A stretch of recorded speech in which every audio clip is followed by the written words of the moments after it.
সন্ত ৰামপাল গুৰু মহাৰাজ হৈছে এনে এজন মহাপুৰুষ যিজনে নিজৰ সত্য ভক্তি, তত্ত্বজ্ঞান, কৰোণা আৰু সেৱাৰ বলত সমাজত এক নতুন আদৰ্শ বলবৎ কৰিছে।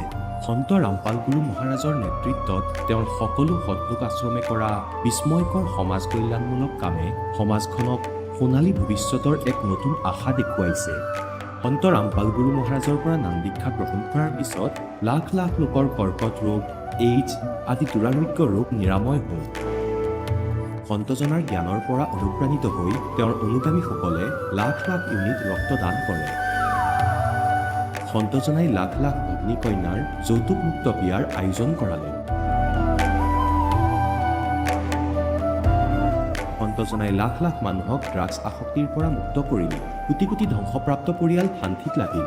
সন্তজনাৰ আশ্ৰমত সমাৱেশৰ সময়ত বিনামূলীয়া চকুৰ চিকিৎসা আৰু দন্ত চিকিৎসাৰ ব্যৱস্থা কৰা হয়। সন্ত ৰামপাল গুৰু মহাৰাজৰ দ্বাৰা পৰিৱেশ সুৰক্ষাৰ উদ্দেশ্যে সময়ে সময়ে বৃহৎ পৰিসৰত বৃক্ষৰোপণ কৰা হয়। সন্তজনাই আৰ্তজনক তাৎক্ষণিক সকাহ দিবলৈ এম্বুলেন্স সেৱা আৰম্ভ কৰিছিল। সন্তজনাই তেওঁৰ অনুগামীসকলক তেওঁলোকৰ শৰীৰ দান কৰিবলৈ অনুপ্ৰাণিত কৰে, যাতে মানৱতাৰ সেৱা আৰু চিকিৎসা ক্ষেত্ৰত উন্নতি কৰিব পৰা যায়। সন্ত ৰামপাল গুৰু মহাৰাজৰ সকলো আশ্ৰমত প্ৰতিদিনে বিনামূলীয়া ধৰ্মভোজৰ আয়োজন কৰা হয়, য'ত প্ৰতিবাৰেই প্ৰতিটো জাতি, প্ৰতিটো ধৰ্মৰ মানুহে একেলগে বহি ভোজন কৰে।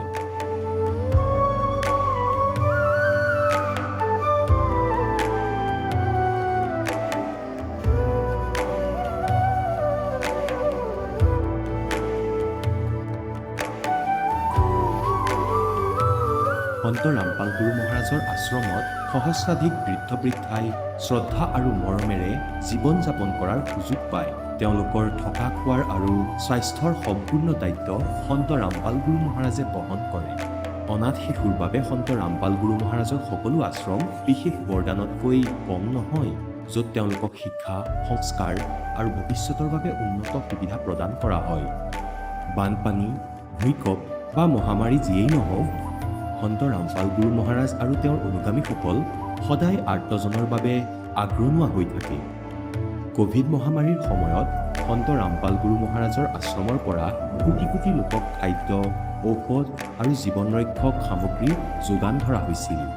দুখীয়াক সকাহ কৰাই হওক বা যিকোনো শোষিত বা নিপীড়িত শ্ৰেণীৰ অধিকাৰ আৰু মৰ্যাদাৰ বাবে যুঁজ দিয়াই হওক, সন্ত ৰামপাল গুৰু মহাৰাজে সদায় তেওঁলোকৰ সকলো ন্যায্য দাবী চৰকাৰৰ ওচৰলৈ লৈ গৈছে আৰু তেওঁলোকক উপযুক্ত ন্যায় প্ৰদানৰ ক্ষেত্ৰত গুৰুত্বপূৰ্ণ ভূমিকা পালন কৰি আহিছে।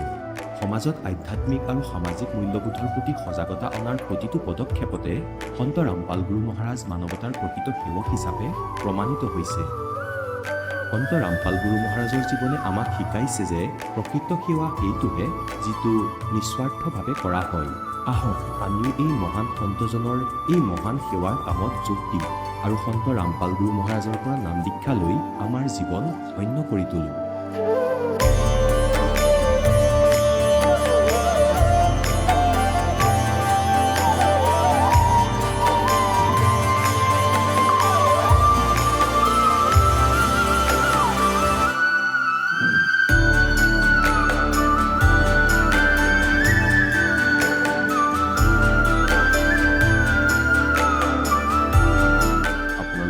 পৰিয়ালৰ সৈতে সৎলোক আশ্ৰমলৈ আন্তৰিকতাৰে আমন্ত্ৰণ জনোৱা হয়।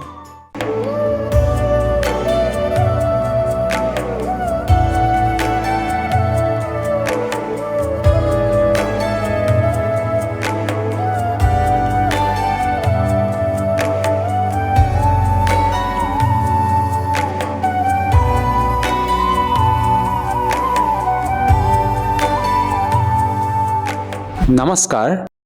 নমস্কাৰ ছাৰ। আপোনাৰ শুভ নামটো?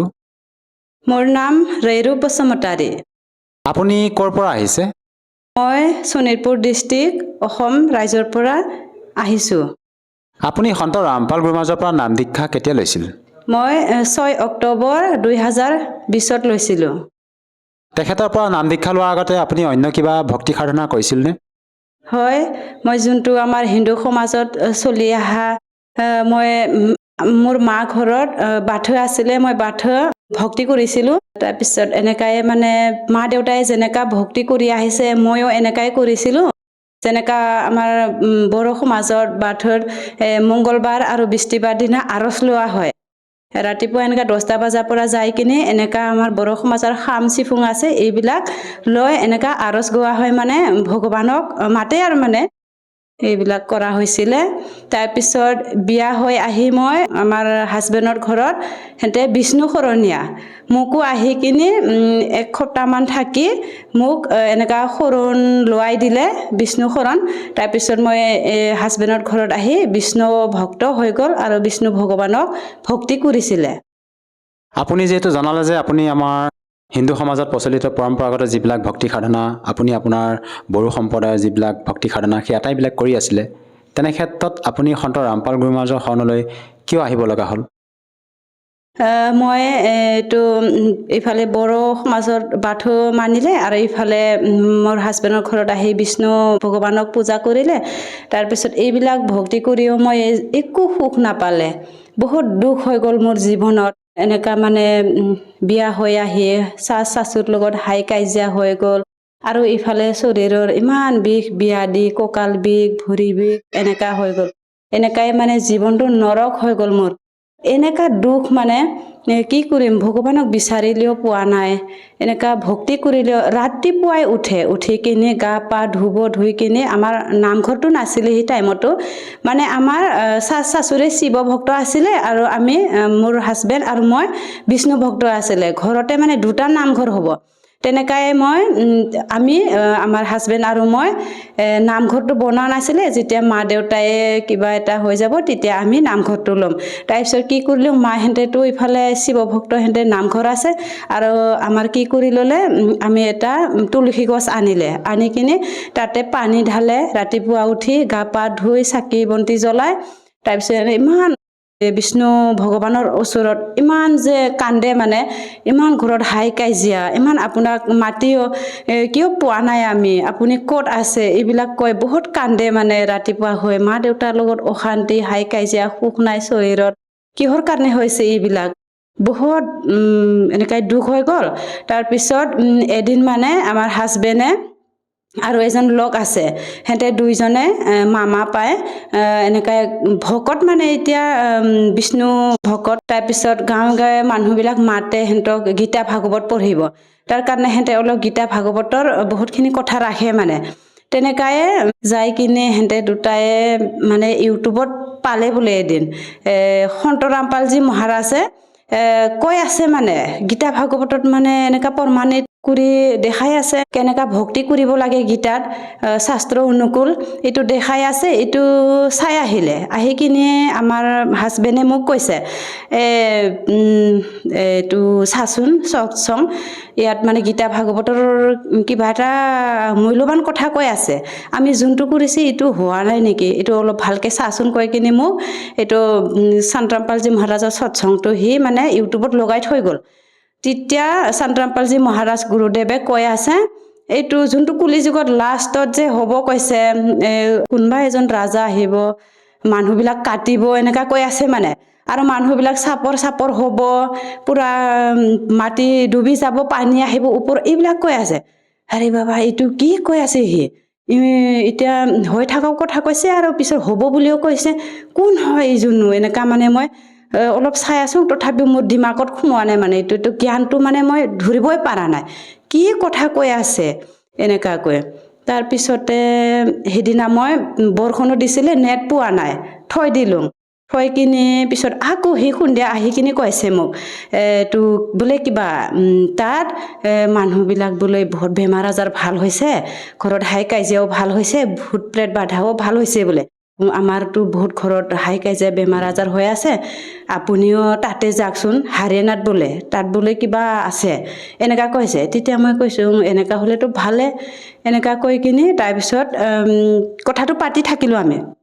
তাৰপিছত আকৌ হৈ গ'ল, কিবা কিতাপো বোলে ফ্ৰী পায় অনলাইনত।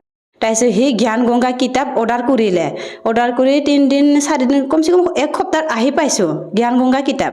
তাৰপিছত আহি পাইছোঁ ময়ে ধৰিলোঁ কিতাপটো ধৰি কিনে বাকলাবিলাক ফালিছোঁ ফালি কিনে আৰু পৰমাত্মাক মানে এইটো মাথাত লগাই কিনে সেৱা কৰি মই এইটো কিতাপটো পঢ়িব ধৰিলোঁ তাৰপিছত এনেকৈ কিবা কিবি মানে একদম নাজানা নুশুনা কথা গম পাই গ'ল মানে এইটো কিতাপৰ জ্ঞান গংগাত এইবিলাক যে কথা আমি আগত যোনটো ভক্তি কৰিছিলে বাথত বা বিষ্ণুত এইবিলাক পোৱাই নাই এদিনত তাৰ কাৰণে ইয়াত বহুতখিনি জানিব লগা জ্ঞান আছে মই ভালকৈ চাব লাগে কৈ কিনে আধা পঢ়ি থৈ দিলোঁ সন্ধিয়া হৈ গ'ল ভাত বনাব লাগে বুলিকে সিদিনা থৈ দিলে থৈ কিনে আকৌ এনেকৈ সন্ধিয়া আৰু টিভি লগাই ল'লোঁ সৎসং চাইছোঁ সৎসংতো তাৰপিছত ইমানখিনি বুজিব পৰা নাই হিন্দীত দিছোঁ তেতিয়া আছামিজ নাছিলে তাৰপিছত হিন্দীত চালোঁ সৎসং ইমানখিনি বুজিব পৰা নাই তাৰপিছত লাষ্টত যেতিয়া ইণ্টাৰভিউ দিছে নহয় সেইদিনা ফাৰ্ষ্ট দেখিছোঁ মই ইণ্টাৰভিউটো তাৰপিছত এজন মাতাজী কৈ আছে মোৰ এনেকা বেমাৰ আছিলে আৰু ঘৰত বহুত হাই কাজিয়া আছিলে মোৰ এইবিলাক এতিয়া বহুত ভাল হৈ গ'ল সন্ত ৰামপালজী মহাৰাজৰ চৰণত আহি এনেকুৱা কৈছে তেতিয়া মই আৰু থাকিব নোৱাৰোঁ আমি সন্ত ৰামপালজী মহাৰাজৰ চৰণত যাই সোনকালে নাম ল'ব লাগিব তাৰপিছত মই কি কৰিলোঁ আমিতো দুখীয়া মানুহ হয় টকা পইচা নাই তাৰপিছত বন্ধন গোটত গ'ল যাই কিনি মই 70,000 পইচা উঠাই কিনি তাৰপিছত এটা ৰুম ঘৰটো প্লাষ্টাৰ কৰি আৰু আধাখিনি পইচাটো লৈ আমি শনিবাৰ দিনত ৰাতি 9টা বজাত নাইট ছুপাৰত উঠি ডিব্ৰুগড় নাহৰকটীয়া নামদানত নাম দীক্ষা ল'লোঁ সন্ত ৰামপালজী মহাৰাজৰ পৰা যিহেতু আপুনি সন্ত ৰামপাল গুৰুমহাৰাজৰ সৎসং শুনি আৰু লগতে তেখেতৰ জ্ঞান গংগা নামৰ পুথিখন অধ্যয়ন কৰি জ্ঞান বুজি আপোনালোকে তেখেতৰ পৰা নাম দীক্ষা লৈ ভক্তি সাধনা কৰি আছে আৰু আমি বিভিন্ন ছ'চিয়েল মিডিয়া প্লেটফৰ্মত আপোনালোকৰ গুৰু সন্ত ৰামপাল গুৰুমহাৰাজৰ ভক্তসকলৰ যেতিয়া অনুভৱ শুনো তেওঁলোকে মত ব্যক্ত কৰে যে বিভিন্ন প্ৰকাৰে লাভ পোৱা বুলি আপুনি তেখেতৰ পৰা নাম দীক্ষা লোৱাৰ পিছত কেনেধৰণৰ লাভ পাইছে হয় মই সন্ত ৰামপালজী মহাৰাজৰ নাম দীক্ষা লৈ এইটো লাভ পালে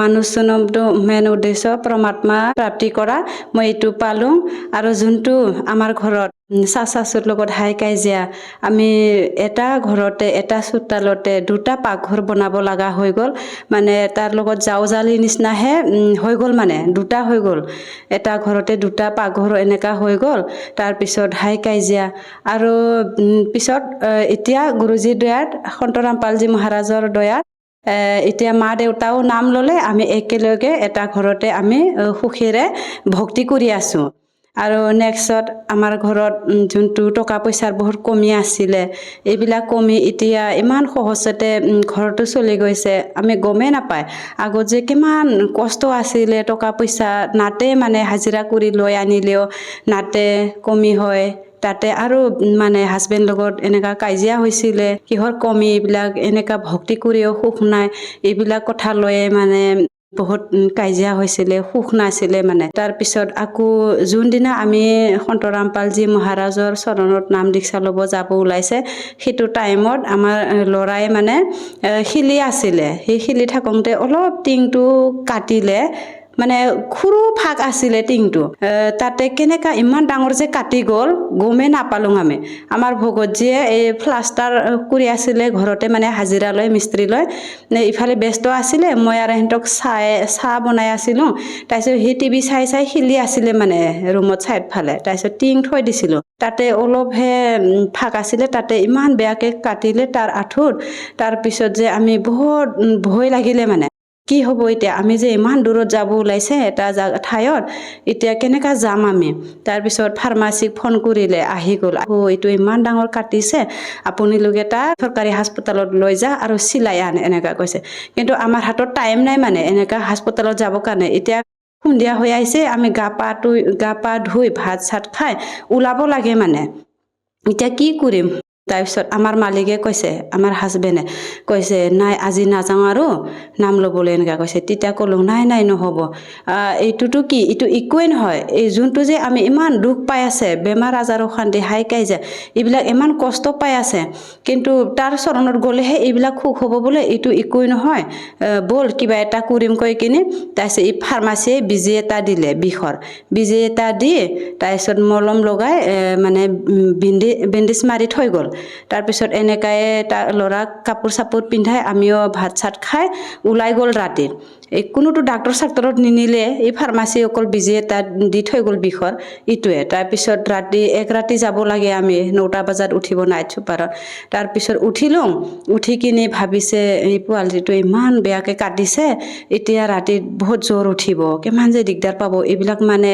ভিতৰে ভাৱনা আহিছে তাৰপিছত কি আচৰিত মানে এইটো চমৎকাৰ সি পোৱালি একো জ্বৰ নাই না কান্দা না কি একো নাই মানে ইমান আৰামত শুই গৈছে সি আমাৰ কোলাত আমি এনেকাই এক ৰাতি গ'লে তাৰপিছত যেতিয়া নামদান চেণ্টাৰ পাইছে তেতিয়া পুৱা 9টা বাজিছে তাৰপিছত এই ল'ৰাই মানে এনেকা লেংৰাকৈ খোজকাঢ়ি আছে তাৰপিছত কি হৈছে অলপমান কাটিছে নেকি ভাবিছে তাৰপিছত বেণ্ডেজটো অলপ লেতেৰা হৈ গ'ল দাৱাই লগোৱাটো হালধীয়া তাৰ কাৰণে এইটো চেঞ্জ কৰি দে ফাৰ্মাচী এটা মাতিম এনেকা বিচাৰিছে মানে তাৰপিছত খোলাত হেঁতেও মানে ভয় লাগি গৈছে মানে নামদান চেণ্টাৰৰ যোনটো ভকতমতী হেঁতেও ভয় লাগি গ'ল মানে কেনেকা আহি গ'ল আপোনালোকে ইমানখিনি ঘাটো লয় এইবিলাক কৈছে মানে তাৰপিছত আমি এইটো এটা বহুত লাভ পালোঁ পৰমাত্মাৰ চৰণত আহি এইটো আচৰিত কথা আপোনালোকে এজন সন্তৰ পৰা নাম দীক্ষা লোৱাৰ পিছতে বিভিন্ন প্ৰকাৰে লাভ পাইছে আপোনাৰ যিবিলাক শাৰীৰিক সমস্যা আছিলে আপোনাৰ পাৰিবাৰিক যিবিলাক সমস্যা সকলোৰ পৰা আপুনি পৰিত্ৰাণ পাইছে এইটো কেনেকৈ সম্ভৱ হয়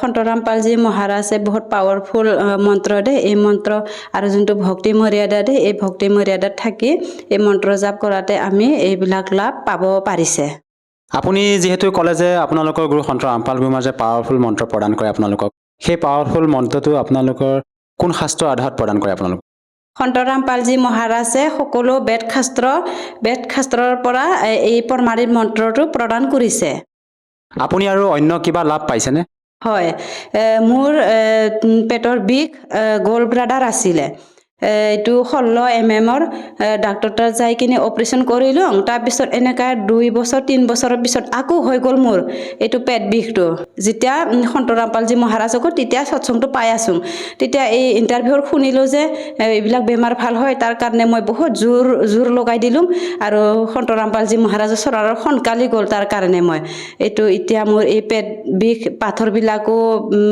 নাইকিয়া হৈ গ'ল এতিয়া বহুত সুখত আছোঁ মানে মই আৰু আপুনি ডক্টৰ চিকিৎসা কৰিছিল নে আপুনি যি পাথৰৰ কথা ক'লে পেটত যি বা গ'ল্ড ব্লাডাৰ যি পাথৰৰ কথা কৈছে আপুনি ডক্টৰ চিকিৎসা কৰিছিল নে হয় কৰিছিলোঁ অপাৰেশ্যনো হৈ গ'ল এইটো 16 mm পাথৰ ওলাইছিলে এতিয়া আমি শাস্ত্ৰ মতে ভক্তি কৰিব লাগিব শাস্ত্ৰ বিৰুদ্ধ ভক্তি কৰিলে আমি একো লাভ নাপায় এতিয়া সন্তৰাম পালজী মহাৰাজে শাস্ত্ৰ অনুকূল ভক্তি দিয়া আছে সন্তৰাম পালজী মহাৰাজৰ নাম দীক্ষা লৈ এই ভক্তিটো কৰি মই বহুত ধৰণত লাভ পাইছোঁ এতিয়া ক'ব গ'লে ঘৰত অশান্তি আছিলে শাশুৰ লগত হাই কাজিয়া আছিলে আৰু মোৰ যোনটো শৰীৰৰ কঁকালৰ বিষ আছিলে ভৰি বিষ আছিলে ৰাতিপুৱা উঠি এনেকা ল'ৰা এজন আছে তাক পিঠিত বান্ধি মানে চোতাল সাৰিব খোজে নোৱাৰে এনেকা বিষ হয় তাৰপিছত এইটো ভাল হৈ গ'ল আকৌ ইফালে টকা পইচাৰ বহুত কমি আছিলে এইটো এতিয়া গুৰুজীৰ দয়াত সন্তৰাম পালজী মহাৰাজৰ দয়াত এতিয়া এইবিলাক কমিও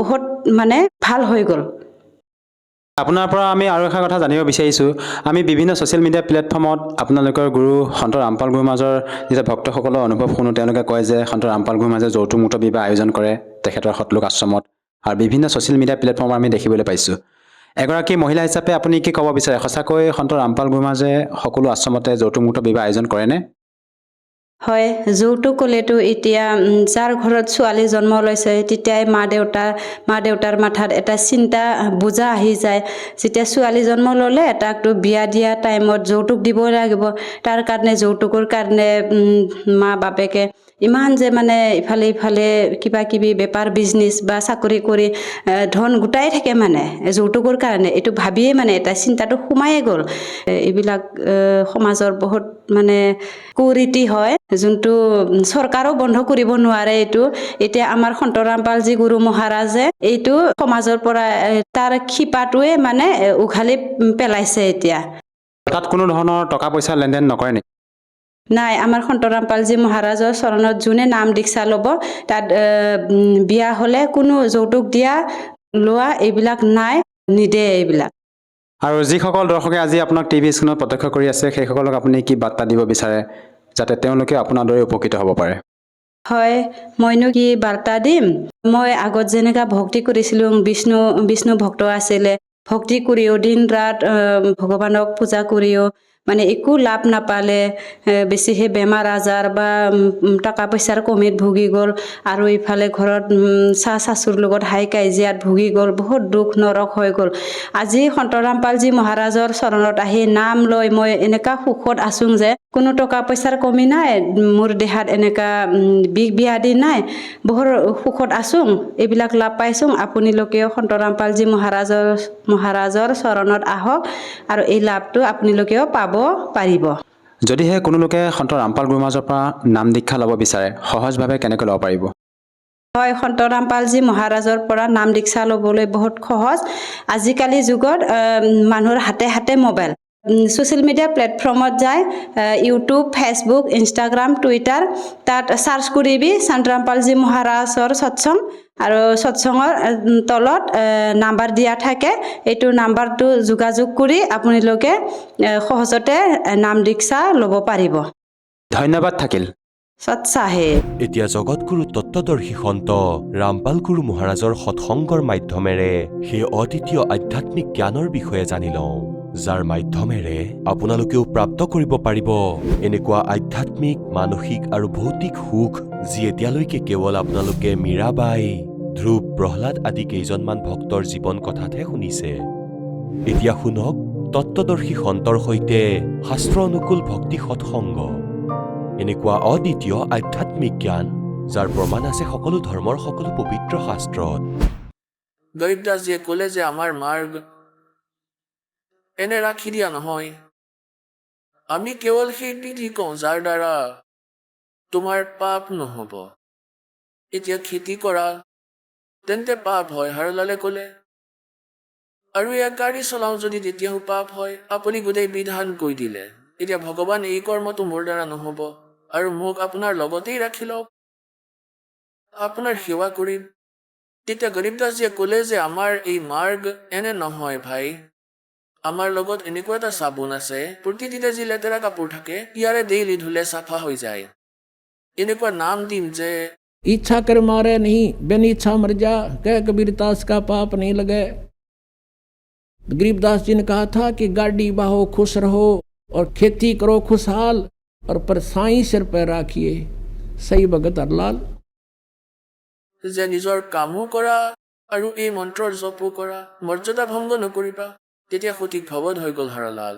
নিজ ভক্তি কৰি তেন্তে কোৱাৰ উদ্দেশ্য এয়াই যে যি এই পৰমাত্মাৰ ভক্তিৰ সঠিক মন্ত্ৰ আপুনি পাই যাব, পিছত আপোনাৰ দৈনিক কৰ্ম এৰিব নালাগিব, ইয়াক ত্যাগ কৰিব নোৱাৰি, আৰু ইয়াৰ পাপো নালাগিব, আপোনাৰ পাপ নহ'ব। আৰু এই মন্ত্ৰৰ বাহিৰে হয়তো কোনো কবিৰপন্থীয়েও আন কোনো কবিৰ চাহেবৰ শৰণ গ্ৰহণ কৰাই আছে, তেওঁ নকল হয়, ইয়াত মূল মালিক তেওঁলোকৰ নাই।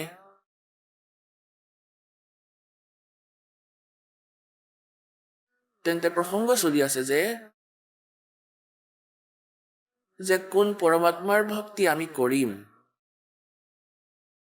আৰু কোনজন ভগৱানৰ পৰা আমি পূৰ্ণ মুক্তি পাম।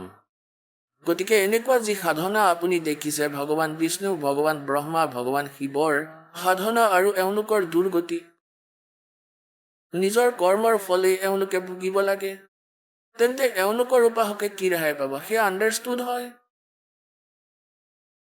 ব্ৰহ্মৰ বিষয়ে আপোনালোকক কৈ দিলোঁ যে ব্ৰহ্মৰ ওম মন্ত্ৰ হয়, আৰু ব্ৰহ্ম কেৱল 21 ব্ৰহ্মাণ্ডৰ স্বামী হয়।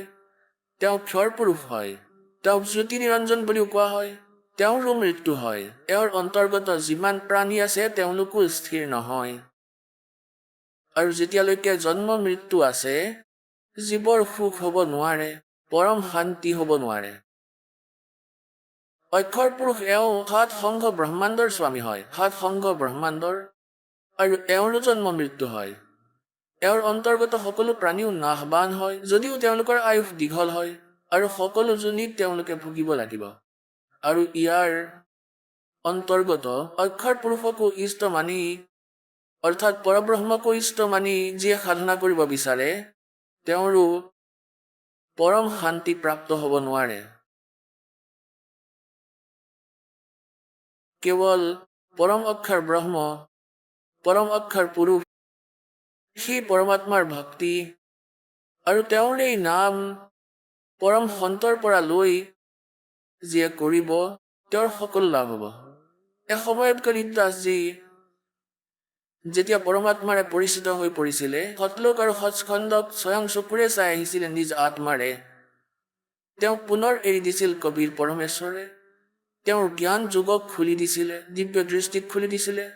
ইয়াৰ পাছত কবিৰ পৰমেশ্বৰে নিজ উদ্দেশ্য অনুসৰি তেওঁৰ দ্বাৰা নিজৰ অমৃত বাণী, নিজৰ মহিমাৰ জ্ঞান পুনৰ উচ্চাৰিত কৰোৱালে গৰীব দাস চাহেবৰ দ্বাৰা।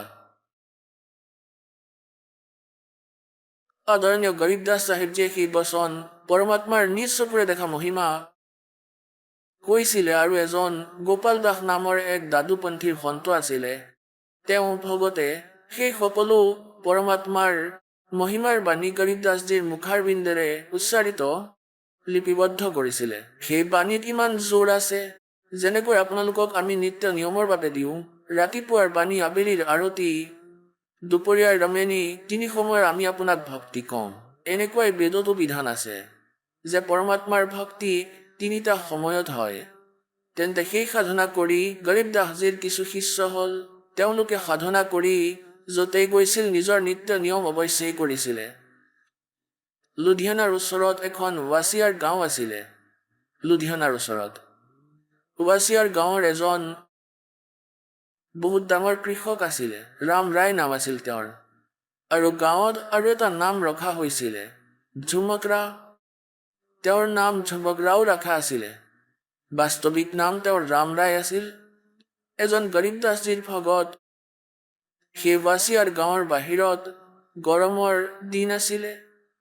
পুৱাই পুৱাই স্নান কৰি এটা পুখুৰীত, আৰু সেই পুখুৰীৰ পাৰতেই সমানত বহি এটা আলিত নিজৰ এখন কাপোৰ পাৰি ভগৱানৰ নিত্য নিয়ম কৰি আছিলে, ৰাতিপুৱাৰ বাণী কৈ আছিলে। আৰু সেই ৰাম ৰায়জী পুৱাই পুৱাই ফ্ৰেছ হ'বৰ কাৰণে গৈছিলে। তেওঁ দেখিলে যে এক বহুত সুৰীয়া মাতেৰে ভগৱানৰ বাণী কোনো ভগতে উচ্চাৰণ কৰি আছে। আৰু এই পাঞ্জাৱৰ লোকসকলে বাণী বহুত ভাল পাইছিলে, ইয়াৰ ওপৰত বহুত আসক্ত হৈ পৰিছিলে। তেওঁলোকে ইয়াৰ মহত্ব গম পাইছিলে। তেতিয়া ৰাম ৰায়জী গৈ বহি পৰিল সেই ভগতৰ ওচৰত। সম্পূৰ্ণ বাণী শুনিলে। যেতিয়া তেওঁ সম্পূৰ্ণ কাম কৰি শেষ কৰিলে, তেতিয়া ৰাম ৰামী হ'ল, কুশল মংগল সুধিলে, ক'ৰ পৰা আহিছা তুমি? সেই ভগতে ক'লে যে মই এনেকৈ সেই গাঁৱৰ হয়, আৰু এটা বিশেষ কামৰ কাৰণে এইফালে গৈছিলোঁ। আগতে খোজকাঢ়ি গৈছিলে, আৰু ইয়াত বহি মই নিজৰ ভক্তি কৰি আছিলোঁ। তেতিয়া সেই ৰাম ৰায়ে সুধিলে যে এই বাণী গুৰু গ্ৰন্থ চাহেবততো নাই, আপুনি কাৰ বাণী পঢ়ি আছিলে? বহুত আত্মাক টানি আছিলে এই বাণীয়ে। ইয়াৰ শব্দই মোৰ হৃদয়ত ঠাই বনাই আছিলে। তেতিয়া সেই ভগতে ক'লে যে এয়া মোৰ গুৰুদেৱৰ দ্বাৰা কোৱা অমৃত বাণী হয়। ৰাম ৰায়ে সুধিলে যে এই সন্ত এনেকুৱা অমৃত বাণী যিয়ে কৈছে, তেওঁ বিদ্যমান আছে শৰীৰত নে শৰীৰ এৰি গ'ল? ভগতে ক'লে যে এতিয়াও বিদ্যমান আছে। সম্পূৰ্ণ এড্ৰেছ লৈ ল'লে ৰাম ৰায়ে। সেই চৰ্দাৰজী তাৰ পৰা ওলাই গ'ল। তাৰ পৰা গৈ ক'ত পালে? গাঁও চোৰাণীত গৈ তেওঁ পুৱাই পুৱাই পালে। গৰীব দাস চাহেবজী খেতিয়ক আছিলে, খেতি কৰিছিলে, মাটি বহুত আছিলে। আৰু কিয়নো এই সন্ত যিসকল হয়, তেওঁলোক ভগৱানৰ সৈতে পৰিচিত হৈ যায়, সকলো জ্ঞানেৰেই পৰিচিত। এনেকৈ বেদত লিখা আছে যে जैसे यजुर्वेद अध्याय नंबर 40 के मंत्र 15 में लिखा है, वायु अनिलम अथिदम भस्मांतम शरीरम ओम कर्तु समर किलवे समर कर्तुम समर। ওম নামৰ জপ কাম কৰি কৰি স্মৰণ কৰা, বিশেষ ভাৱেৰে স্মৰণ কৰা। মনুষ্য জীৱনৰ মুখ্য উদ্দেশ্য জানি ওম জপ কৰা। ইয়াতো হৈছে ব্ৰহ্ম সাধনা। আকৌ তেওঁ ক'লে যে সেই পৰম অক্ষৰ ব্ৰহ্ম 40 নম্বৰ অধ্যায়ৰ 17 নম্বৰ মন্ত্ৰত কোৱা হৈছে যে যজুৰ্বেদত যে সেই পূৰ্ণ পৰমাত্মাটো ওপৰৰ পৰোক্ষ হয়, তেওঁ গুপ্ত হয়। মইতো ব্ৰহ্ম হওঁ, মোৰ এক ওম নাম আছে। সেই পৰমাত্মাৰ যদি ভক্তি কৰিব বিচাৰিছা, তত্ত্বদৰ্শী সন্তই ক'ব তাৰ জ্ঞান। যজুৰ্বেদ অধ্যায় নম্বৰ 40ৰ শ্লোক 10ৰ পৰা 13লৈকে তত্ত্বদৰ্শী সন্তৰ মহিমাৰ বিষয়ে কোৱা আছে। কোৱা হৈছে যে তেওঁ ফুটক তেওঁহে ক'ব। তেন্তে তেওঁলোকে নাপালে, আৰু তেওঁলোকে যেনেকৈ ল'ৰা ছোৱালীয়ে গেম খেলে, ইয়াক জিলা স্তৰত খেলিলেও সেই একেই নিয়ম হয় আৰু ইয়াক ষ্টেট লেভেলত খেলিলেও প্ৰান্ত স্তৰত তেতিয়াও সেই একেই নিয়ম থাকে আৰু যি ৰাষ্ট্ৰীয় স্তৰত খেলিব নেশ্যনেল লেভেলত তেতিয়াও ইয়াৰ একেই নিয়ম থাকে তেন্তে যিমানবোৰ সাধনা আছিল সাধকৰ একেই নিয়ম আছিল যেনেকৈ সূক্ষ্ম বেদত পৰমেশ্বৰ আহি কৈছে যে नाम उठत नाम बैठत नाम सोवत जागवे नाम खाते नाम पीते नाम सेती लागवे তাত কৰ্মযোগী হৈ থাকিবা আৰু ভক্তি কৰিবা ঘূৰোতে ফুৰোতে উঠোতে বহোতে কোনো বিশেষ স্থানত বহাৰ কোনো আৱশ্যকতা নাই যদি সময় আছে কোনো কাম নাই তেনেহ'লে বহি কৰাত কোনো পাপ নাই যিকোনো প্ৰকাৰে শুই বা বহিও কৰিব পাৰে এই আধাৰেৰে গৰীব দাস চাহেবজীয়ে ৰাতিপুৱাই নিজৰ খেতিত ঘূৰা ফুৰাও হয় আৰু অহাৰ সময়ত তেওঁ ঘূৰি ফুৰি আহিছিল আৰু পশুৰ কাৰণে ঘাঁহ কিছু কাটি খেতিৰ পৰা মাথাত ৰাখি বাণ্ডল বোজা আনিছিলে তেন্তে এতিয়া ৰামৰায়ে গৈ সুধিলে যে গৰীব দাস মহাৰাজৰ ঘৰ ক'ত হয় এজন ভগতক পালে তেওঁ ক'লে সন্মুখলৈ যাওক এজন ভাল মানুহক পাই গ'ল ক'লে যে সন্মুখলৈ যোৱা আৰু সেয়াই তেওঁৰ ঘৰ তালৈ গ'ল তেতিয়া দেখিলে তাত 5-6জন ভক্ত বহি আছে অপেক্ষা কৰি আছিলে গৰীব দাসজীৰ সদায় লগ কৰিব আহিছিল তেওঁ সুধিলে যে মহাৰাজজী ক'ত আছে ৰামৰায় তেওঁ ক'লে যে পথাৰলৈ গৈছে ৰামৰায়জীয়ে সুধিলে যে কিমান সময়ত আহিব এনে সাধু সন্তৰ কোনো ভৰসা নাই আহিলে এতিয়া আহিব নহ'লে 12টা বজাতো আহিব তেওঁৰ কথা হয় খেতিলৈ গৈছে কামত লাগি গৈছে হয়তো এতিয়া ৰামৰায়ে ভাবিলে যে মোৰ ইচ্ছা আছে যে মই সন্তৰ দৰ্শন কৰিম তাৰ পাছত আহাৰ কৰিম এতিয়া 250 কোষ আহি পৰিছো অৰ্থাৎ 400 কিলোমিটাৰ আহি গ'লো 10 খোজ আৰু দিওঁ তেওঁ সুধি লওঁ কোন চাইডত গৈছে তেতিয়া ক'লে আগলৈ যোৱা এইটো ৰাস্তাতে এতিয়া ৰামৰায়জী সেই ৰাস্তাৰে আগবাঢ়িলে আৰু কৈ দিছিলে যে আগত এটা কুঁৱা আছে এটা জুপুৰি আছে হয়তো তাতেই পাব পাৰা তেওঁ ভাবিলে ইমান দূৰ আহিলো যেতিয়া সাধুৰ দৰ্শন কৰিহে আহাৰ কৰিম দূৰৰ পৰা কি দেখিলে গৰীব দাসজী আহি আছে মূৰত পশুৰ ঘাঁহৰ বোজা লৈ জোৱাৰৰ কৃষক ৰূপত তেওঁতো চিম্পলৰ দৰে বেশভূষা হাৰিয়ানাৰ ধুতি আৰু কুৰ্তা সেয়া পিন্ধিয়ে আহি আছিলে আৰু ৰামৰায়জীৰ দৃষ্টিকোণ আছিলে যে সাধু সন্ত হ'ব হয়তো ডিঙিত মালা হ'ব দীঘল দীঘল জোতা হ'ব দাঢ়ি বঢ়োৱা হ'ব ছাই ঘঁহা থাকিব শৰীৰৰ ওপৰত হাতত চিন্তা থাকিব বা গাত ৰঙা কাপোৰ থাকিব মূৰ ঘূৰোৱা থাকিব তিলক লগোৱা থাকিব এই ইমাজিনেৰে তেওঁ নিজ হিচাপেৰে এনেকুৱা ইমাজিন বনাই ৰাখিছিলে যে সাধু এনেকুৱা হ'ব কিফালৰ পৰা অন্তৰ জামি আছিলে গৰীব দাসজী তেওঁ জানি গৈছিলে ভগত আহিছে ভগতে সুধিলে ৰামৰায় তেওঁক গৰীব দাসজীক যে ভাই কৃষক মই মহাত্মা গৰীব দাস চাহেবজীক লগ কৰিবলৈ আহিছো তেওঁক ক'ত পাম আপুনি দেখিছেনে ইফালে অহা বুলি কৈছিলে গৰীব দাসজীয়ে ক'ব ধৰিলে যে আহা ভাই মোৰ লগতে আহা মই লগ কৰাম গৰীব দাস চাহেবক আহা মোৰ লগত নহয় এইফালে অহা বুলি কৈছিলে ক'ব ধৰিলে আহা মোৰ লগত মই লগ কৰাম তোমাক এতিয়া গৰীব দাসজীয়ে জানিছিলে যে যদি মই ইয়াক এতিয়া এইটো কৈ দিওঁ যে মই গৰীব দাস হওঁ তেনেহ'লে সি মোৰ কথা নুশুনিবই কিয়নো এওঁ মহাত্মাৰ যি বেশভূষা এনেকুৱা হ'ব নে এনেকুৱা হ'ব এওঁতো এনেকৈ ভাবি ৰাখিছে মহাৰাজে আৰু মই যদি কৈ দিওঁ এয়াতো উল্টা হৈ যাব সি পিছত ৰুটিও নাখাব এয়া যদি কৈ দিওঁ মই মহাৰাজজী হওঁ বুলি উভতি আহি গ'ল তাত ভগত বহি আছিলে গৰীব দাসজীক অহা দেখি সকলো থিয় হৈ গ'ল কোনোবাই তেওঁৰ ঘাঁহখিনি ল'লে মূৰৰ পৰা নমালে আৰু দণ্ডৱত প্ৰণাম কৰিলে আৰু ভক্তসকলে সম্পূৰ্ণ সৎকাৰ দিলে নিজৰ গুৰুদেৱক এতিয়া ৰামৰায়ে থিয় হৈ চাই আছিলে যে এওঁ কোন হয় কি কথা হয় এয়া এওঁ সকলোৱে দণ্ডৱত প্ৰণাম কৰি আছে এওঁতো একেবাৰে চিম্পল মান হয় আৰু সেই গৰীব দাসজীৰ 1400 একৰ মাটি আছিল সেই সময়ত 1400 একৰ সিফালৰ পৰা ৰামৰায়ো এজন ভাল জমিদাৰ আছিল 500-600 একৰ মাটি তেওঁৰো আছিল কৃষক আছিল তেওঁ চৰ্দাৰজী তেওঁ এতিয়া ভাবিলে যে কৃষকে কয় যে এওঁৰ বহুত মাটি আছে মই এতিয়াই শুনিছিলো আৰু গৰু গায়ো বান্ধি ৰাখিছিল তেওঁ ভাবিলে যে এওঁ মোৰ দৰেই কৃষক হয় আৰু এওঁলোক তেওঁৰ কৰ্মচাৰী হয় যিয়ে তেওঁক প্ৰণাম কৰি আছে এতিয়া তেওঁ সুধিলে যে এওঁ কোন হয় তেওঁলোকে ক'লে যে গৰীব দাসজীৰ শিষ্যসকলে যে এওঁ মহাৰাজ হয় গৰীব দাসজী, তেওঁ বহুত ডাঙৰ মহাপুৰুষ হয়। এতিয়া ৰামৰায় বহি পৰিল মাটিৰ ওপৰত।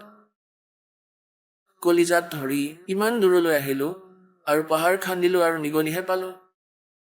এয়াহে মহাৰাজজী পালো, যি মোৰ দৰেই কৃষক হয়। কি আচৰিত! এতিয়া সেই গৰীব দাস যি অন্তৰ্যামী আছিল, সকলো ঘটনা চাই আছিলে। ভগত फ्यूज हो गया। সিফালৰ পৰা গৰীব দাসজীয়ে যি 4-5 ভগত আছিলে তেওঁলোকক ক'লে কাৰোবাক গৰুবোৰক ঘাঁহ দিবলৈ কৈ দিলে, আৰু কাৰোবাক ক'লে যে গৰুবোৰক পানী খুৱাই আনা পুখুৰীৰ পৰা। সকলো ইফাল সিফাল কৰি দিলে আৰু নিজৰ বাবে এটা বাল্টি ৰাখি ল'লে গা ধুবৰ বাবে পানীৰ। গৰীব দাসজীয়ে সন্মুখতে গা ধুবলৈ ধৰিলে পাথৰ এটাতে বহি, আৰু সন্মুখত যিজন আছিলে তেওঁক বহুৱাই দিলে তেওঁৰ বিচনাখনত। ৰামৰায়ক বহুৱাই দিলে আৰু সেই ৰামৰায়ো তাত বহি পৰিল। ইমান দূৰলৈ আহিছো যেতিয়া তেওঁ সুধিয়ে যাওঁচোন তেওঁ কেনেকুৱা মহাৰাজ, এই দৃষ্টিকোণেৰে তেওঁ বহি পৰিলে। এতিয়া গৰীব দাসজীয়ে গা ধুবলৈ ধৰিলে। স্নান কৰি তেওঁ উঠিল। এতিয়া গাঁৱত কি হয় যে হাৰিয়ানাত ধুতি পিন্ধে প্ৰথমতে প্ৰায় সকলো কৃষক অথবা যিকোনো মানুহে, আৰু সেই ধুতিৰেই এডাল বেল্ট বনাইছিল, এটা অংশ এনেকৈ বান্ধি লৈছিলে, তাৰে এটা টুকুৰা বেলেগ কৰা নাছিলে। এনেকৈ মেৰিয়াই লৈ বেল্ট বান্ধিছিল ওপৰত। যি বেল্ট বান্ধিছিল সেই কাপোৰেৰে এনেকৈ, ইয়াক কঁকালত মৰা পেটি বুলি কোৱা হয়, কঁকালত মৰা পেটি। तो गरीबदास जी ने ना के আৰু ধুতিখন এনেকৈ মেৰিয়াই ল'লে আৰু পিছত ক'লে যে ৰামৰায়ক, ভাই চৰ্দাৰজী এবাৰ আহকচোন, মোৰ হাতত দুখ পাইছো, আঙুলিবোৰে কাম কৰা নাই। এই মোৰ ধুতিখনৰ গাঁঠিটো লগাই দিয়ক। শৰীৰৰ চাৰিওফালে মেৰিয়াই এনেকৈ গাঁঠি লগাব লাগে যে সেই ধুতি শৰীৰৰ পৰা ওলাই যায়। গাঁঠিটোতে শৰীৰত গাঁঠি নালাগি ধুতিখন বাহিৰত ওলাই গাঁঠি লাগি যায়। তেতিয়া তেওঁ ভাবিলে যে কি ভুল হৈ আছে নেকি। তেতিয়া তেওঁ আকৌ উলিয়াই ল'লে, আকৌ গাঁঠি লগাব চেষ্টা কৰিলে, আৰু আকৌ আগৰ দৰে শৰীৰৰ পৰা ওলাই সেই ধুতিতেই গাঁঠিটো লাগি যায়।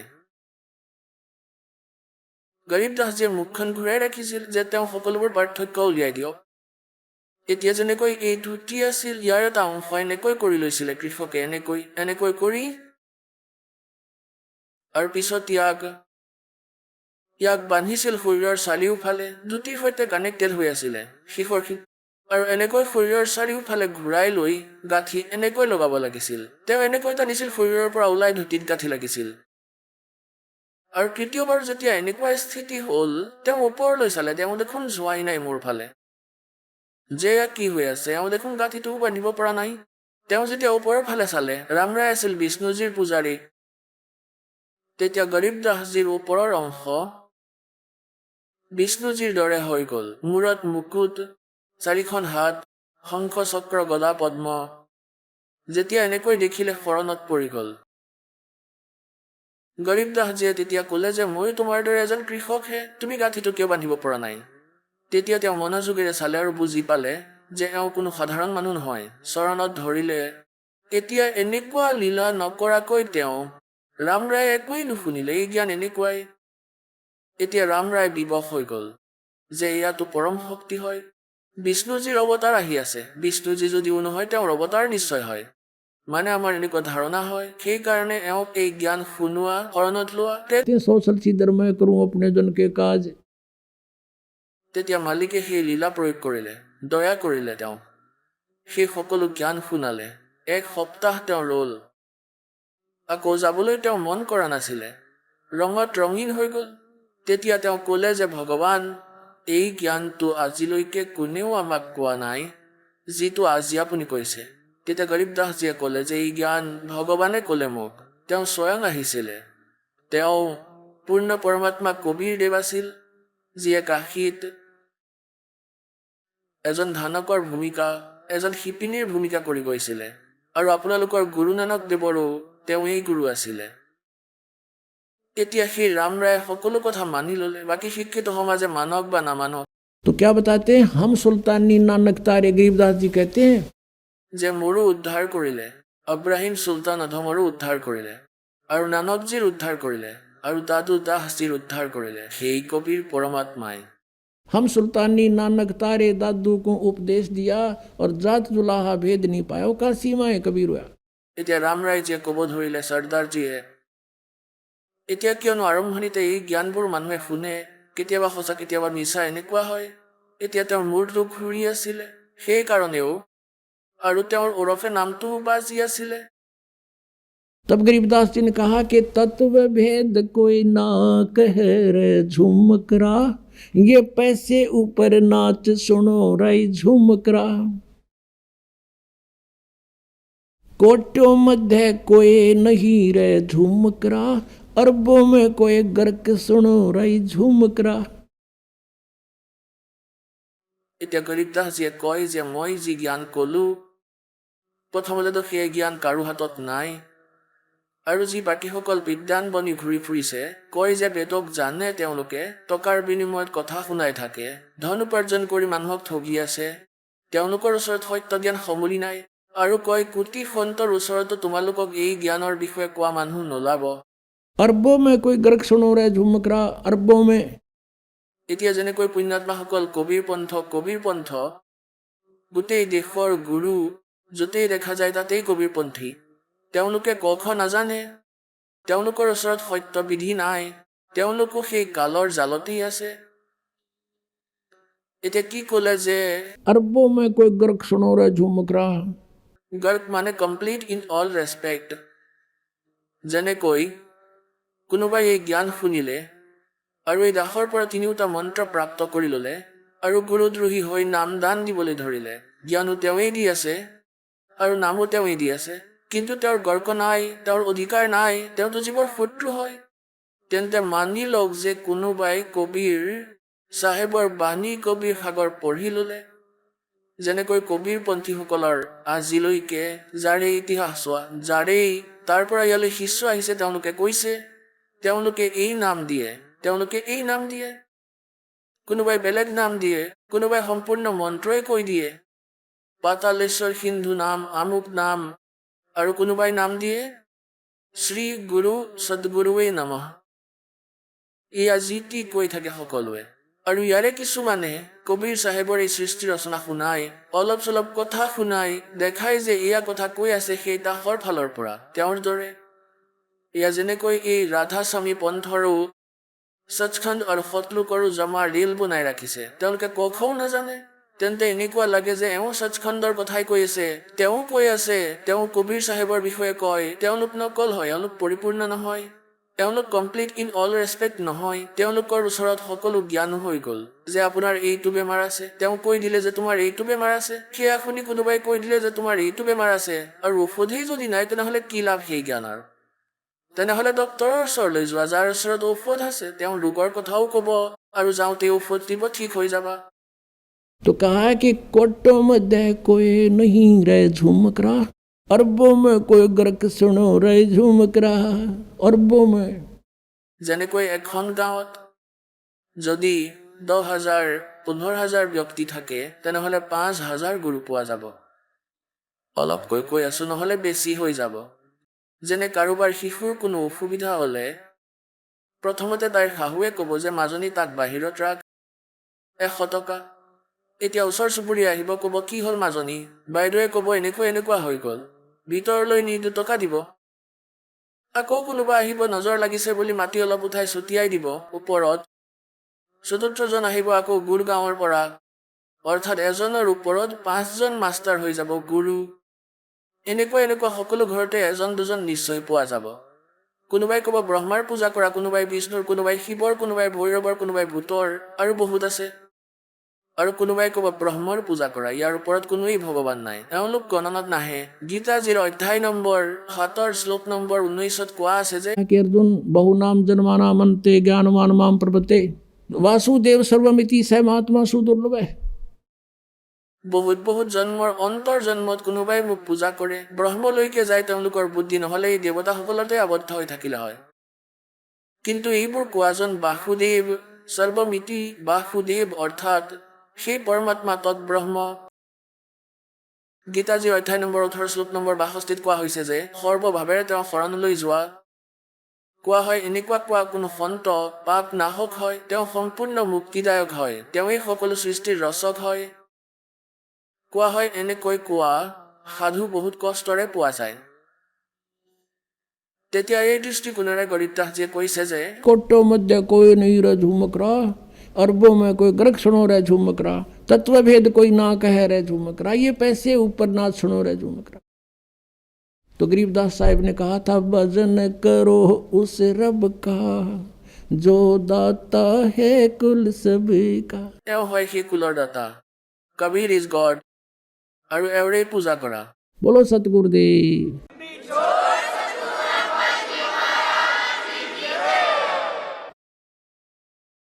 परम पिता परमात्मा সৰ্বসৃষ্টিৰ ৰচক, কুলৰ মালিক, সত্য পুৰুষ, অকাল মূৰ্ত, শব্দস্বৰূপী ৰাম, এয়া কবিৰ দেৱ হয়, কবিৰ চাহেব হয়, যি ভাৰতবৰ্ষৰ পবিত্ৰ ভূমিত চন 1398 বিক্ৰমী শতাব্দী 1455 জেঠ মাহৰ পূৰ্ণিমাত সতলোকৰ পৰা আহি এক শিশু ৰূপ ধাৰণ কৰি এটা লেহেৰটনা নামৰ সৰোবৰৰ মাজত পদুমৰ পুষ্পৰ ওপৰত বিৰাজমান হয়, এটা শিশু ৰূপ ধাৰণ কৰি। সেই পৰমেশ্বৰে স্বয়ং আহি নিজৰ বিষয়ে নিজেই কৈছিলে।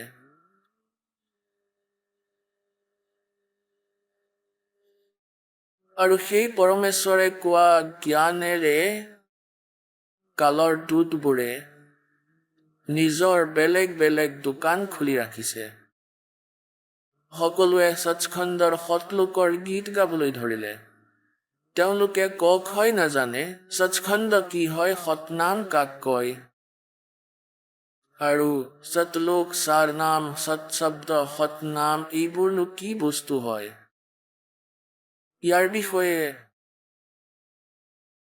আদৰণীয় গৰীবদাস চাহেবজী, যিজনক পৰমাত্মা পূৰ্ণ ব্ৰহ্ম নিজৰ গুণ, নিজৰ লীলা, নিজৰ মহিমা অনুসৰি, নিজৰ স্বভাৱ অনুসৰি যি লীলা কৰিছিলে, সেই লীলাৰ মাধ্যমেৰে সেই পৰমাত্মা আদৰণীয় গৰীবদাস চাহেবজীক গাঁও চুৰাণী জিলা জজ্জৰ হাৰিয়ানাত আহি প্ৰাপ্ত হৈছিলে। তেওঁক আকৌ নিজৰ সচ্খণ্ড দেখুৱালে, নিজৰ সতলোক দেখুৱালে, সমস্ত ব্ৰহ্মাণ্ডৰ স্থিতিক দেখুৱালে, সকলো ভগৱানৰ স্থিতিৰে পৰিচিত কৰালে। আকৌ সেই মৰমীয়াল আত্মাক আকৌ শৰীৰত এৰি দিলে। আদৰণীয় গৰীবদাস চাহেবজী মৃত বুলি ভাবিছিল। ঘৰৰ মানুহবোৰে, কুলৰ মানুহবোৰে সকলো একগোট হৈ তেওঁক চিতাত ৰাখি দিলে, অন্তিম সংস্কাৰ কৰাৰ বাবে তৈয়াৰ কৰিলে। সেই সময়তে পৰমেশ্বৰ কবিৰ দেৱজীয়ে, কবিৰ পৰমেশ্বৰে সেই আত্মাক শৰীৰত প্ৰৱেশ কৰাই দিলে।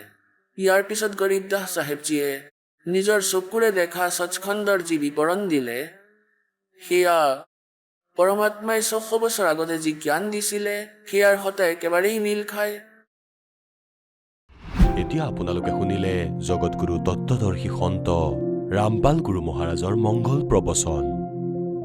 আহক এতিয়া শুনো ভগতসকলৰ অনুভৱ, যিসকলে সন্ত ৰামপাল গুৰু মহাৰাজৰ প্ৰমাণিত জ্ঞানৰ পৰা প্ৰভাৱিত হৈ নাম দীক্ষা লৈ বহুতো লাভ প্ৰাপ্ত কৰিলে।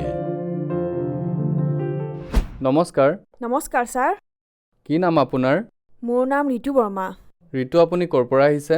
মই গাঁও সৰজপুৰা, ভাটাপাৰা জিলা, বৰোদা বজাৰ, ভাটাপাৰা, ছত্তীশগড়ৰ হয় মই।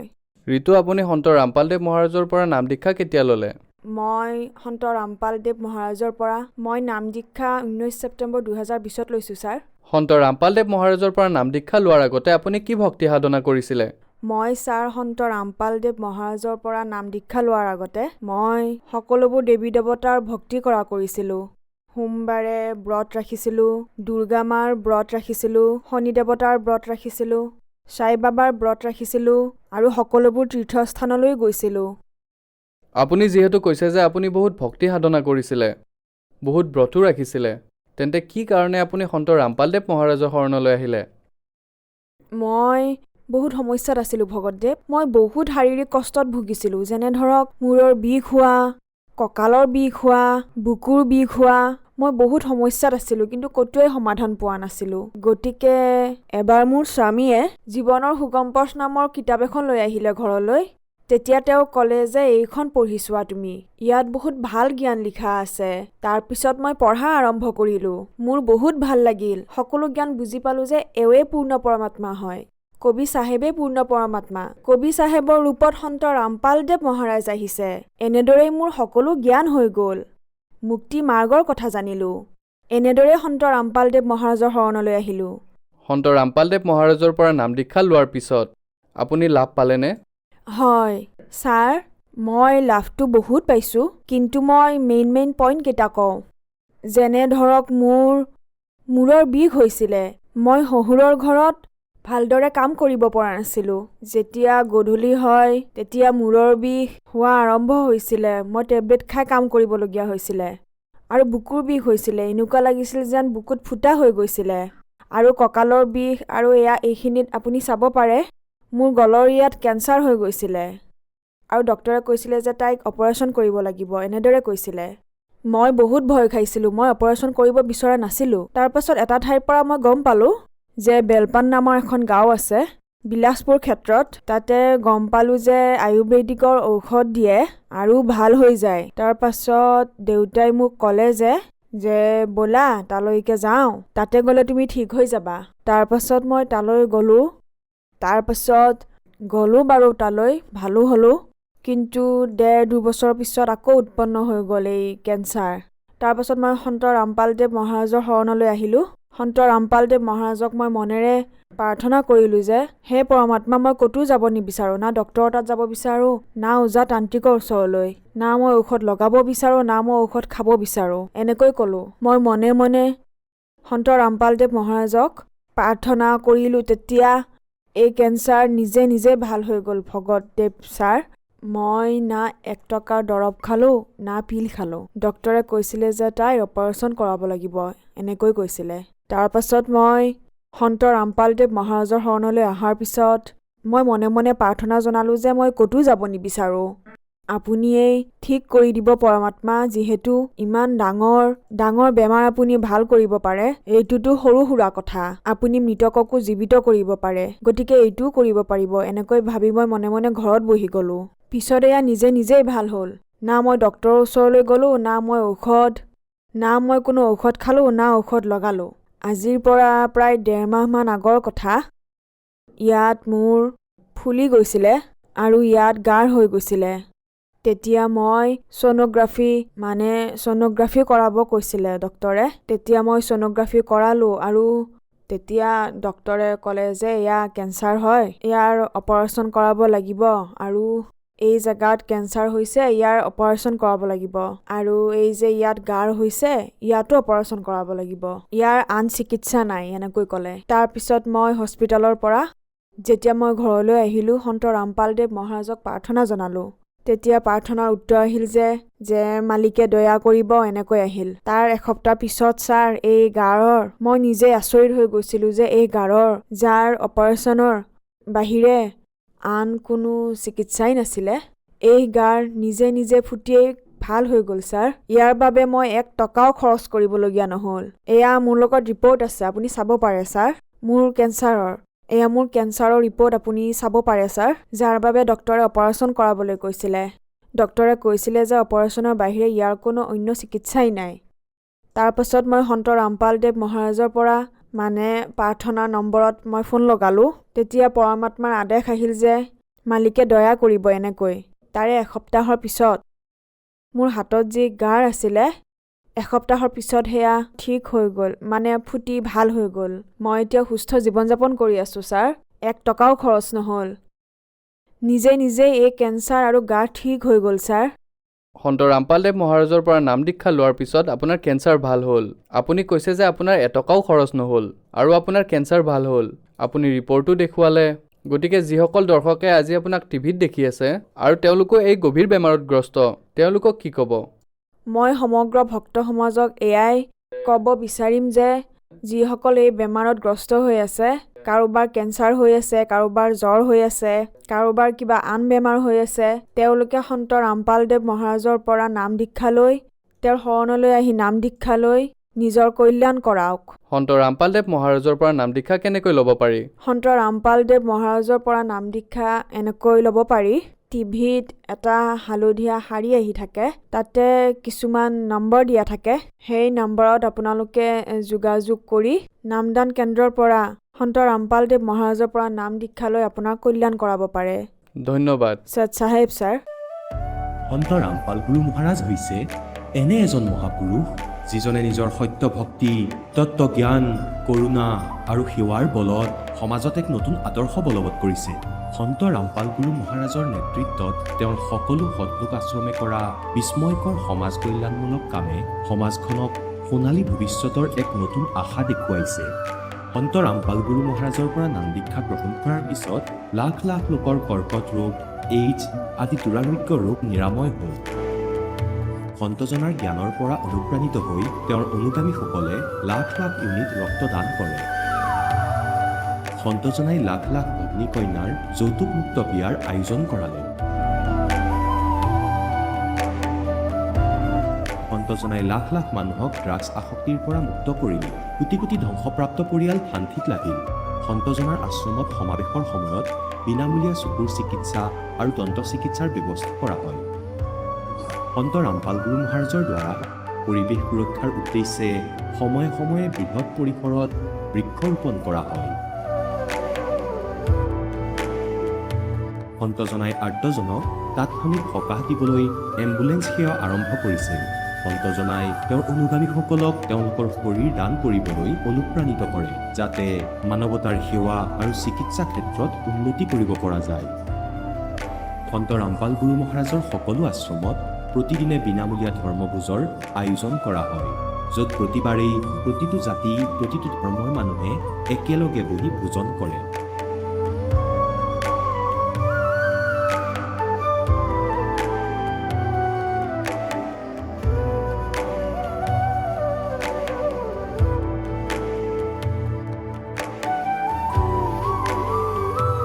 সন্ত ৰামপাল গুৰু মহাৰাজৰ আশ্ৰমত সহস্ৰাধিক বৃদ্ধ বৃদ্ধাই শ্ৰদ্ধা আৰু মৰমেৰে জীৱন যাপন কৰাৰ সুযোগ পায়। তেওঁলোকৰ থকা খোৱাৰ আৰু স্বাস্থ্যৰ সম্পূৰ্ণ দায়িত্ব সন্ত ৰামপাল গুৰু মহাৰাজে বহন কৰে। অনাথ শিশুৰ বাবে সন্ত ৰামপাল গুৰু মহাৰাজৰ সকলো আশ্ৰম বিশেষ বৰদানতকৈ কম নহয়, য'ত তেওঁলোকক শিক্ষা, সংস্কাৰ আৰু ভৱিষ্যতৰ বাবে উন্নত সুবিধা প্ৰদান কৰা হয়।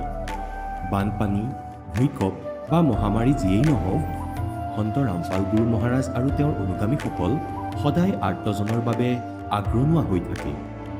কোভিড মহামাৰীৰ সময়ত সন্ত ৰামপাল গুৰু মহাৰাজৰ আশ্ৰমৰ পৰা কোটি কোটি লোকক খাদ্য, ঔষধ আৰু জীৱন ৰক্ষক সামগ্ৰী যোগান ধৰা হৈছিল। দুখীয়াক সকাহ কৰাই হওক বা যিকোনো শোষিত বা নিপীড়িত শ্ৰেণীৰ অধিকাৰ আৰু মৰ্যাদাৰ বাবে যুঁজ দিয়াই হওক, সন্ত ৰামপাল গুৰু মহাৰাজে সদায় তেওঁলোকৰ সকলো ন্যায্য দাবী চৰকাৰৰ ওচৰলৈ লৈ গৈছে আৰু তেওঁলোকক উপযুক্ত ন্যায় প্ৰদানৰ ক্ষেত্ৰত গুৰুত্বপূৰ্ণ ভূমিকা পালন কৰি আহিছে। সমাজত আধ্যাত্মিক আৰু সামাজিক মূল্যবোধৰ প্ৰতি সজাগতা অনাৰ প্ৰতিটো পদক্ষেপতে সন্ত ৰামপাল গুৰু মহাৰাজ মানৱতাৰ প্ৰকৃত সেৱক হিচাপে প্ৰমাণিত হৈছে। সন্ত ৰামপাল গুৰু মহাৰাজৰ জীৱনে আমাক শিকাইছে যে প্ৰকৃত সেৱা সেইটোহে যিটো নিস্বাৰ্থভাৱে কৰা হয়। আহক আমিও এই মহান সন্তজনৰ এই মহান সেৱাৰ কামত যোগ দিওঁ আৰু সন্ত ৰামপাল গুৰু মহাৰাজৰ পৰা নাম দীক্ষা লৈ আমাৰ জীৱন ধন্য কৰি তোলোঁ।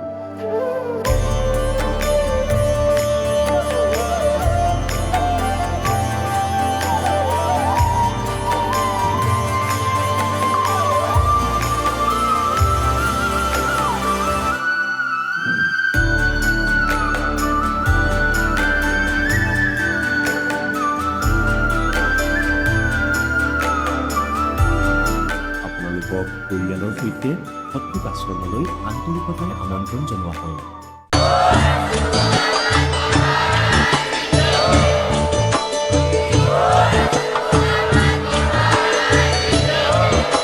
আপুনি শুনি আছিলে জগতগুৰু তত্ত্বদৰ্শী সন্ত ৰামপাল গুৰু মহাৰাজৰ মংগল প্ৰবচন। অধিক জানিবৰ বাবে ভিজিট কৰক www.jagatgururampalji.org। সন্ত ৰামপাল গুৰু মহাৰাজৰ শুভ আশীৰ্বাদত সমগ্ৰ বিশ্বতে 500তকৈ অধিক নাম দীক্ষা কেন্দ্ৰ আছে, য'ত সন্ত ৰামপাল গুৰু মহাৰাজৰ দ্বাৰা বিনামূলীয়াকৈ নাম দীক্ষা দি থকা হৈছে। আপোনাৰ ওচৰৰ নাম দীক্ষা কেন্দ্ৰৰ ঠিকনা জানিবলৈ সম্পৰ্ক কৰক 7082208528।